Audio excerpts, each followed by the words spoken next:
हवा चली, विरोधियों में मची खलबली। मोदी के मास्टर स्ट्रोक पर विपक्ष में दिख रही दरार। 24 के एजेंडे पर सियासी तूफान। यूनिफॉर्म सिविल कोड यानी समान नागरिक कानून, जो 2024 लोकसभा चुनावों के लिए बीजेपी का अहम एजेंडा भी है। राम मंदिर और अनुच्छेद 370 के बाद बीजेपी अब यूनिफॉर्म सिविल कोड पर खुलकर बोलने लगी है। लोकसभा और विधानसभा चुनाव में अब ज्यादा वक्त नहीं बचा है। ऐसे में बीजेपी यूसीसी पर ज्यादा अग्रेसिव हो गई है। भोपाल में पीएम मोदी के यूसीसी पर कड़े संदेश के बाद अब बीजेपी नेता भी इसकी खुलकर पैरवी कर रहे हैं।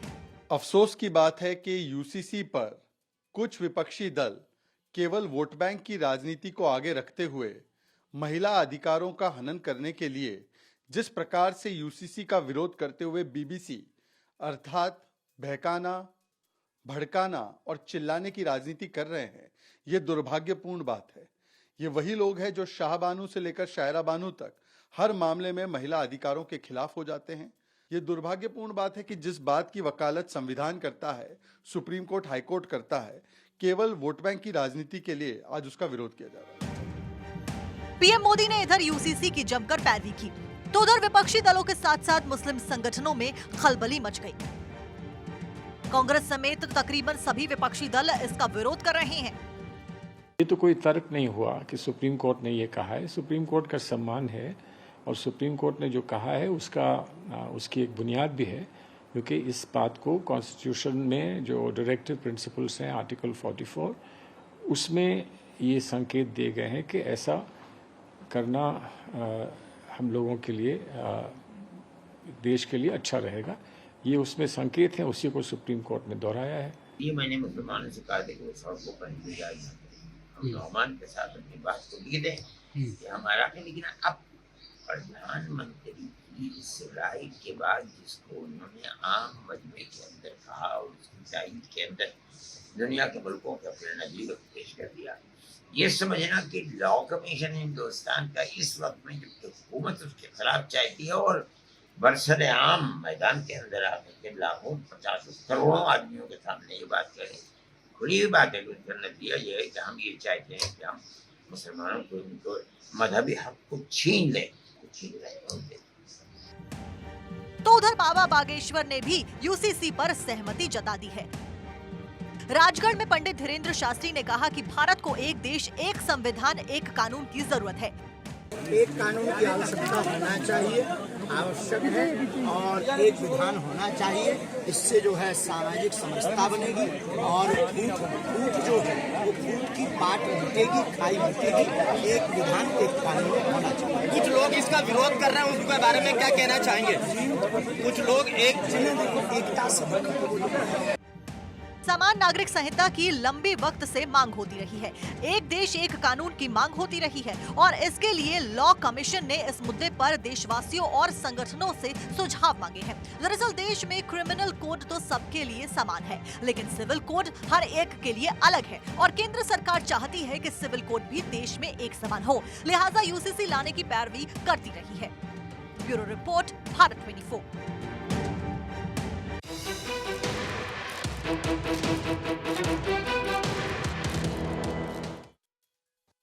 तो देखिए, चर्चा आज करेंगे यूसीसी यानी एक देश एक कानून को लेकर, जिसमें शादी, तलाक, बच्चों को गोद लेना या प्रॉपर्टी का बंटवारा जैसे कई विषय हैं जिन पर एक कानून देश के एक नागरिक के लिए होना चाहिए। अब इसी को लेकर देश में एक बहस छिड़ी हुई है, क्या वाकई में एक देश एक कानून होना चाहिए? क्या इससे अन्य संस्कृतियां, अन्य सभ्यताएं या फिर बात करें अन्य धर्मों की, तो क्या ऐसे संगठनों पर क्या कोई खतरा मंडरा रहा है? क्या उनके रीति रिवाज पर कोई खतरा है? इसी को लेकर बातचीत होगी। हमारे साथ खास मेहमान भी मौजूद है, जनता भी हमारे साथ रहेगी। संजय मिश्रा साहब हमारे साथ हैं, पॉलिटिकल एनालिस्ट हैं, और हमारे पास आलोक वत्स सिंह हैं, बीजेपी का पक्ष रखेंगे। तो वहीं चंद्रमोहन शर्मा जी हमारे साथ हैं, ये कांग्रेस का पक्ष रखेंगे। सर, बहुत स्वागत है आप सभी का। और सबसे पहला सवाल आप ही से, क्या उन संगठनों को, क्या उन तमाम लोगों को भरोसे में ले पाएगी बीजेपी? देखिए, सबको भरोसा में लेके हम काम करते हैं। सबका साथ, सबका विश्वास वाले लोग हैं और आज देश में बहुत नितांत आवश्यक है कि यूसीसी लागू किया जाए। एक देश, एक कानून, एक अधिकार, एक समान रहने की। फारूक अब्दुल्ला साहब कहते हैं कि ऐसा करने के चक्कर में कहीं देश में कोई तूफान ना आकर खड़ा हो जाए। देखिए, फारूक अब्दुल्ला, ओवैसी, उनके भाई, ये बराबर तूफान लाने की बात करते हैं, लेकिन ये तूफान क्या है, ये तो बारिश भी नहीं ला सकते हैं। आप बताइए, इंडोनेशिया सबसे बड़ा मुसलमान का देश है, वहां पर 2 शादी करना अलाउड नहीं है, तो क्या वो मुस्लिम पर्सनल लॉ बोर्ड के तहत नहीं आते हैं? ये हिंदुस्तान में ही क्यों लागू है? 27 मुल्कों में, जो विश्व के बड़े बड़े मुल्क हैं, वहां पर समान आचार संहिता लागू है। एक देश एक कानून के तहत काम होने की बात हो रही है, चाहे वो मैरिज में हो, चाहे वो डाइवोर्स में हो, चाहे वो प्रॉपर्टी के अधिकार हो या अन्य तरीके की सुविधाएं हो। तो इसमें क्या हर्ज है? और ये सिर्फ मुस्लिमों को ही पेट में दर्द क्यों हो रहा है? ये दूसरे जैन, उसके बाद आपको ये सिख, सवाल तो एसजीपीसी ने भी उठाए हैं। इन लोगों के ऊपर तो कोई दिक्कत नहीं हो रहा। एसजीपीसी ने तो सवाल उठाए। एसजीपीसी ने सवाल उठाए तो उनका सवाल को सॉल्व कर देंगे, हम उनको बता देंगे क्लियर कि इसमें क्या प्रावधान। चंद्रमोहन जी, लगता है कि सवाल जो है वो सॉल्व हो पाएंगे, जो तमाम चिंताएं हैं या डाउट्स हैं वो क्लियर हो पाएंगे? देखिए, अभी तक भाजपा जब से सत्ता में आई उन्होंने सवाल ही दिए हैं, और जिन मुद्दों को दिया है उस मुद्दों को देने के बाद देश के अंदर उस पर विवाद ही पैदा हुआ है, हल नहीं हुआ है। अरे आप यूएन सिविल कोड लेके आना चाहते हो, यूसीसी लाओ, कौन मना कर रहा है? लेकिन उसका ब्लूप्रिंट क्या है, उसका खाका क्या है? आप लीजिए लोगों से राय, लीजिए बुद्धिजीवी वर्ग से राय, लीजिए विपक्ष से राय। आप बात करते हो तुर्की की, आप बात करते हो इंडोनेशिया की, क्या वहां पर विभिन्न प्रांत विभिन्न जात के लोग रहते हैं? राय तो मांगी गई है। मैं वही बता रहा हूँ, हिंदुस्तान के अंदर 10 किलोमीटर के बाद भाषा बदल जाती है, 25 किलोमीटर बाद धर्म बदल जाता है, और उसके बाद जाने के बाद 4763 जाति रहती है इस देश के अंदर, और हर धर्म को रहने के बाद पड़ोसी के पास पड़ोसी बदल जाता है। और आपको राजनीति करनी है विफलताओं की, विफलता आपके सर नाच रही है, आपको मुद्दा बनाना है हिंदू मुसलमान का, यूसीसी का एक टारगेट बनाना है, हिंदू मुसलमान पे खेल खेलना है। अरे आपकी मंशा अगर थी 25 साल के अंदर, अभी पिछले शीर्षों पे चले जाओ तो 10 साल कांग्रेस की सरकार, 15 साल भाजपा की, जिसमें वाजपेयी की सरकार और आज के 9 साल 10 साल मिला के ठीक 11 महीने पहले आपको क्यों याद आ रहा है यूसीसी? ठीक 11 महीने पहले सरकार को क्यों याद आता है? क्या इसके पीछे की राजनीति है? देखिए, इन दोनों की यही हालात है, कांग्रेस की भी यही हालत है।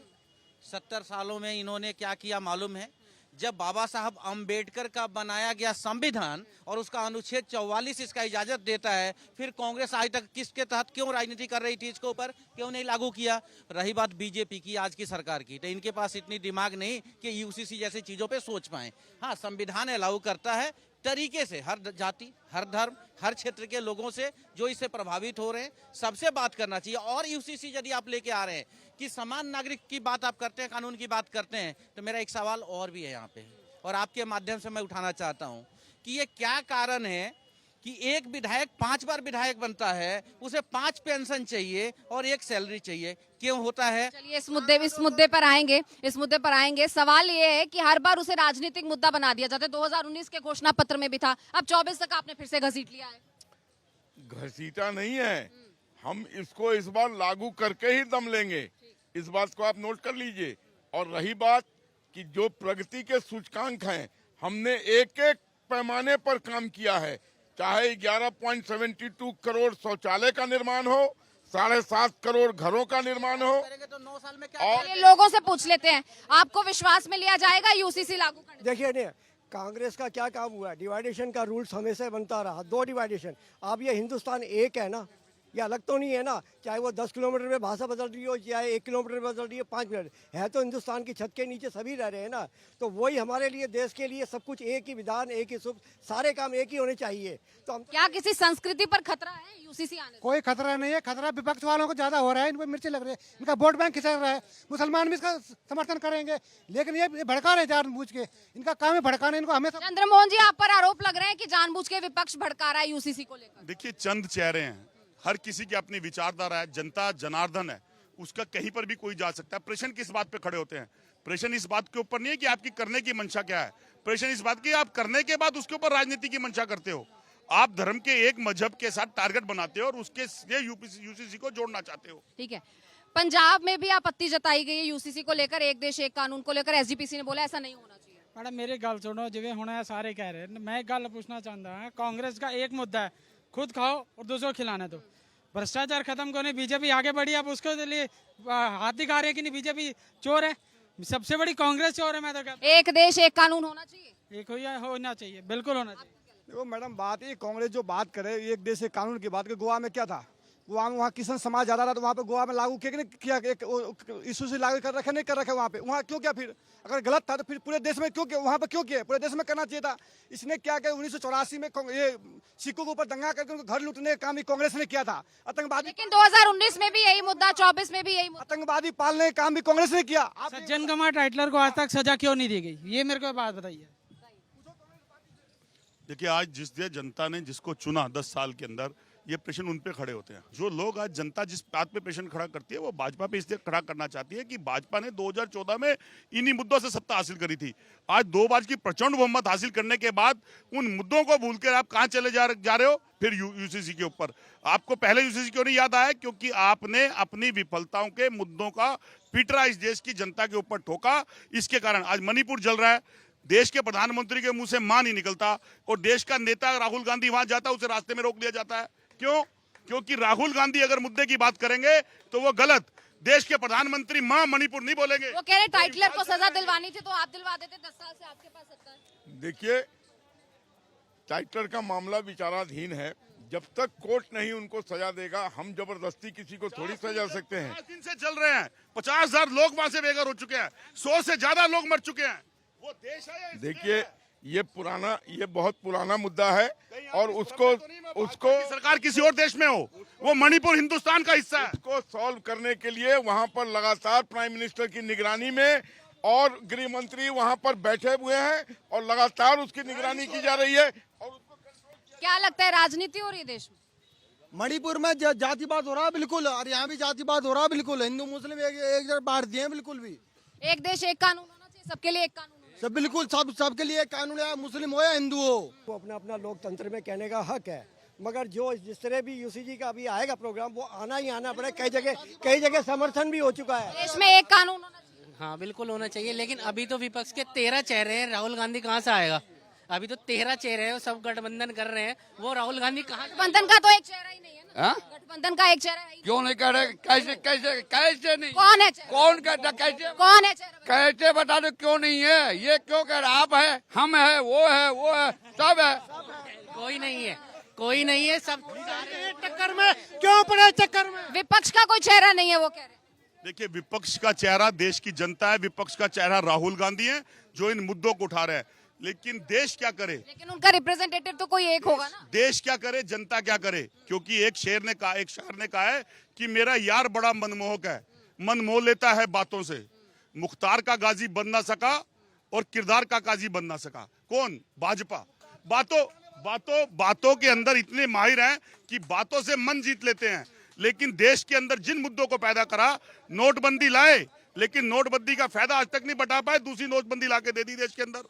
जीएसटी लेके आए, जीएसटी का छोटे स्मॉल स्केल इंडस्ट्री पे क्या प्रभाव पड़ा उसका डाटा नहीं दे पाए। रिजर्व बैंक कहता है कि काले नोट और डुप्लीकेट नोट, एजेंसी करेंसी चल रही है, भाजपा के नेता बता नहीं रहे। देखिए, कांग्रेस का काम है सिर्फ डुगडुगी बजाना।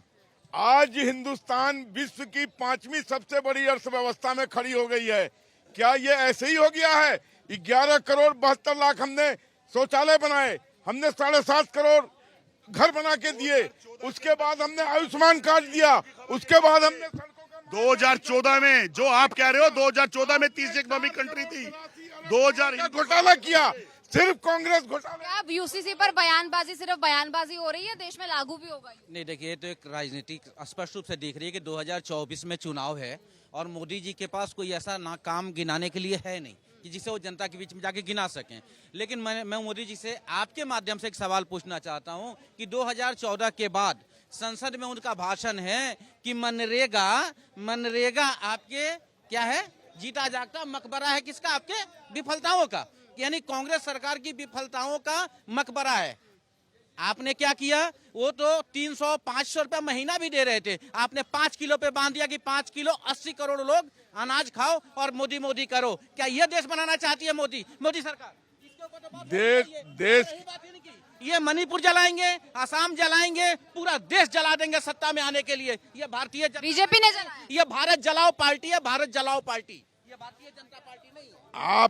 आप हमें भारत जलाओ पार्टी कहते हैं, तो भारत उठाओ पार्टी का नाम भी बता दीजिए। आप कौन सी पार्टी है?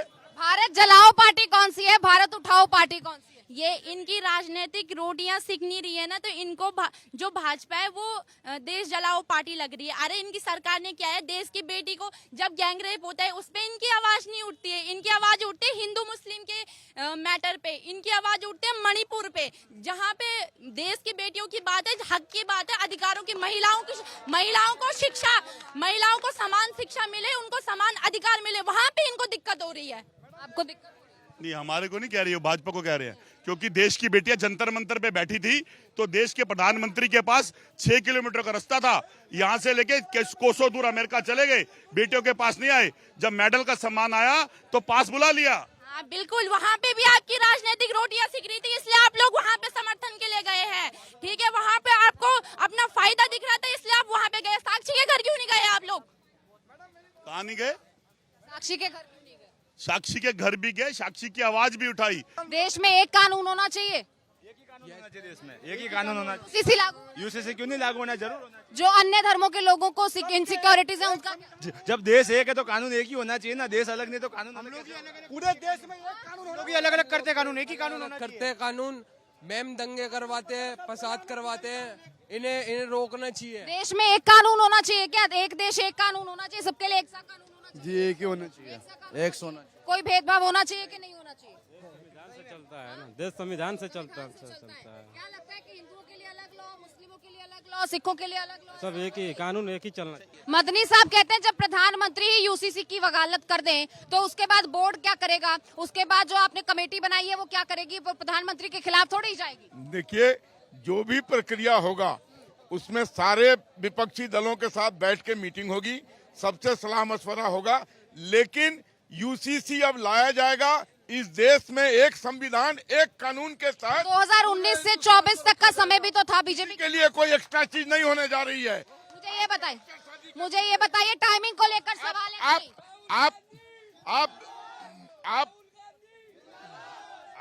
आप किसी को भी जिंदाबाद कर लीजिए, लेकिन कोई नहीं है टक्कर में, क्यों पड़े हो चक्कर में? आपको लगता है कोई टक्कर भी है और टक्कर का जवाब भी है देश का नेता राहुल गांधी। अगर मैं टक्कर का जवाब देता हूं, एक मैन टू मैन डिबेट करवा ली राहुल गांधी जो नरेंद्र मोदी जी की, बहुत मन की बात करते हैं, देश के मुद्दों की बात की टक्कर राहुल गांधी वर्सेस नरेंद्र मोदी। लेकिन विपक्ष तो अलग अलग मुद्दों पर बटा हुआ है, यूसीसी पर भी बटा हुआ है। अरविंद केजरीवाल ने उसकी वकालत कर दी है और उधर श्रोमणी अकाली दल उसके खिलाफत में है, तो ऐसे में विपक्षी एकजुटता को भी तो एक बड़ा झटका, एक बार फिर से डिवाइडेड अप नजर आ रहा है। देखिए, ये देश की खूबसूरती है। मैंने क्या बोला, ये देश कई प्रांतों से बना हुआ है, कई स्टेटों से बना हुआ है। मुद्दे अलग हो सकते हैं, मतभेद है, मतभेद नहीं है। सरकार आज काम करती तो ये बात नहीं होती। 10 साल के बाद भी सरकार के पास अपनी फहरिस्त लिस्ट नहीं है। लेकिन विपक्ष तो बट गया ना, इस मुद्दे पर फिर से विपक्ष बट गया। पड़ रहा है इलेक्शन, क्यों लड़ना पड़ रहा है यूसीसी में इलेक्शन? क्योंकि 10 साल में अगर काम करा होता रोजगार के लिए, 10 साल में अगर काम करा होता तो टमाटर 100 रुपए नहीं होता, अदरक 200 के पार नहीं होता। मानसून का कोई उसमें हाथ नहीं है, मानसून का कोई। बिल्कुल गलत बात। यही बात तो वो भी कांग्रेस के टाइम के ऊपर भाजपा। टमाटर के भाव बीजेपी ने टमाटर नहीं खाती है, वित्त मंत्री हमारे टमाटर नहीं खाती है, इसलिए 120 रुपए किलो है। कांग्रेस की समय में सबका कलेक्टर, डीएम, एसपी, कलेक्टर, मीठा मंत्रालय इन लोग के था। लोग बाग भूखे मर रहे हैं, लोग बाग खड़े भूखे मर रहे हैं, लोग बाग भूखे मर रहा है। तो हम तो नहीं मर रहे भूखे, कौन मर रहा है भूखे? देख ले, कोई मर रहा है क्या? बीजेपी ने 10 साल में काम नहीं किया कि आज यूसीसी की जरूरत पड़ गई? नहीं, यूसीसी तो जरूरी है, बिल्कुल जरूरी है। एक नागरिक, एक देश, एक कानून। लेकिन 2019 में भी यही मुद्दा, 2024 में भी यही मुद्दा आप लागू कर देते? 5 साल लागू करना चाहिए, लागू करना चाहिए। और फिर यूसीसी के अलावा भी बहुत सारे मुद्दे हैं। बेरोजगारी का मुद्दा है। अब बेरोजगारी बीजेपी से शिकायत है? नहीं, जो भी सत्ता में है उससे शिकायत है। सत्ता किया, मोदी ने सब कुछ किया, घर दिया, गरीब को सब कुछ। 10 साल में खड़े हैं जगमोहन साहब, उनको बताइए क्या किया?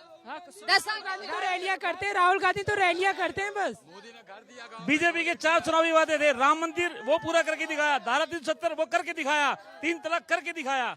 उन्होंने किया है, जो बोला वो किया। बीजेपी ने जो बोला है वो किया है। 370, 3 तलाक, धारा 144, वो कह रहे हैं सब कुछ किया। देखिए, जो दिया उसके साथ विवाद पैदा करे। धारा 370 दे दी, धारा 370 के अंदर 5 साल हो गए, आज कश्मीर में इलेक्शन नहीं है। धारा 370 हो गई, सुप्रीम कोर्ट के अंदर आज भी केस पेंडिंग है, धारा 370 हट गई और मणिपुर की बात नहीं होती, असम नागालैंड के ऊपर वही धारा लागू होती है। आप करना क्या चाहते हो देश के अंदर? 370 हटा दिया आपने, कुछ कर नहीं पाए, चुनाव तो हुए नहीं। चुनाव होंगे, उसकी प्रक्रिया चल रही है, परिसीमन हो रहा है।